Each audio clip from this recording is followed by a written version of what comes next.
کیا ہوا؟ رمضان شریف گیا، اگر اس میں ہم ایک نیکی اللہ کا قرب حاصل کرنے کے لیے کرتے تھے تو 70 نیکیاں ملتی تھیں۔ ایک فرض اگر ادا کرتے تھے تو غیر رمضان میں 70 فرض ادا کرنے کے برابر ثواب ملتا تھا۔ تو کیا ہوا؟ اب ایک نیکی کریں گے ایک ہی نیکی ملے گی، فرض ادا کریں گے تو فرض کے برابر ہی ثواب ملے گا ہمیں۔ تو کیا کرنا ہے؟ رمضان شریف کا انتظار کرنا ہے یا پھر جتنی بھی نیکیاں مل رہی نا اسی پر اکتفا کرنا ہے، اسے ہی کافی سمجھنا ہے؟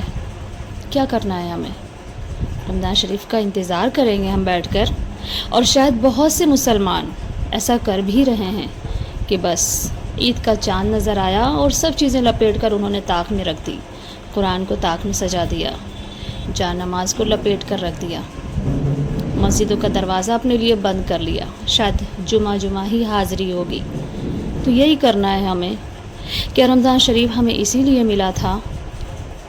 کیا عید کا چاند جب نظر آتا ہے تو یہ اعلان ہوتا ہے کہ بس سب کچھ لپیٹ کر رکھ دو، اب تمہیں نیک اعمال نہیں کرنا ہے، بہت ہو گئی عبادت رمضان شریف میں؟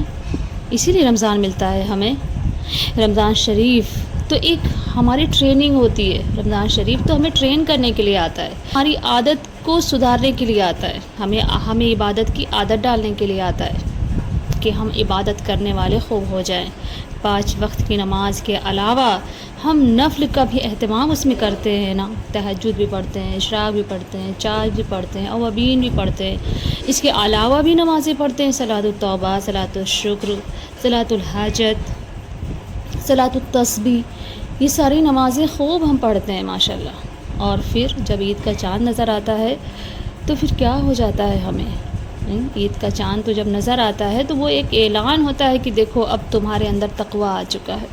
روزوں کا جو مقصد ہے نا وہ تقویٰ آنا ہے، اور ہمارے اندر 30 روزے رکھنے کے بعد وہ تقویٰ آ جاتا ہے، تو وہ اعلان ہوتا ہے کہ دیکھو تمہارے اندر تقویٰ آ چکا ہے، تمہیں اب عبادت کی عادت ہو چکی ہے، تم خرچ کرنے والے بن چکے ہو، تم صدقہ خیرات کرنے والے بن چکے ہو، تم لوگوں کے ساتھ اپنے معاملات کو اچھا کرنے والے بن چکے ہو، تم نے لڑائیاں چھوڑ دیں، تم نے غیبت، چغلی، جھوٹ سب کچھ 1 مہینے کے لیے چھوڑ دیا، اب تمہیں اس کی عادت ہونی چاہیے، اب تمہیں خوب نیک کام کرنے۔ تو پھر ہمیں کیا ہو جاتا ہے؟ اب یہ جب عید کا چاند نظر آیا تو پھر ہم نے کیا کیا؟ سب کچھ لپیٹ کر رکھ دیا۔ ہم اکثر کی بات نہیں کر رہے ہیں، ہم تمام مسلمانوں کی بات نہیں کر رہے ہیں، لیکن اکثر مسلمان اپنی دکانوں میں لگ گئے، عورتیں اپنے گھر میں لگ گئیں، اپنے بچوں میں مصروف ہو گئیں، اللہ کو کہیں ہم نے پیچھے چھوڑ دیا، رسول کی سنتوں کو پیچھے چھوڑ دیا۔ کیوں؟ غور کریں۔ ہاں، اگر رمضان آنے سے پہلے ہمیں موت آ گئی تو پھر کیا جواب دیں گے ہم؟ کتنا بڑا گناہ ہے، کبیرہ گناہ ہے نمازوں کا چھوڑنا، علم دین کو حاصل نہ کرنا، پردہ نہ کرنا، یہ سب کبیرہ گناہ ہے۔ زبان کے ذریعے جو ہم بڑے بڑے گناہ کرتے ہیں، کیا ہو گیا ہمیں؟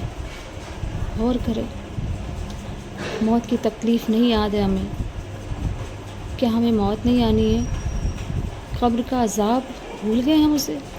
آخرت کی سختیاں بھول گئے اسے ہم؟ دوزخ کی آگ کیسے ہم بھول سکتے ہیں؟ جب گرمی ہمیں لگتی ہے کتنے انتظام ہم اپنے گھروں میں کرتے ہیں، اور گرمی اور آگ کا کیا مقابلہ؟ وہ آگ جو 69 درجہ بڑھی ہوئی ہے دوزخ کی آگ سے، اس آگ سے ہمیں خوف نہیں آتا ہے؟ وہ جنت جو اتنی خوبصورت ہے کہ اللہ ہر روز اسے سجا رہا ہے، کیا اس کا شوق نکل گیا ہمارے دلوں سے؟ کیوں؟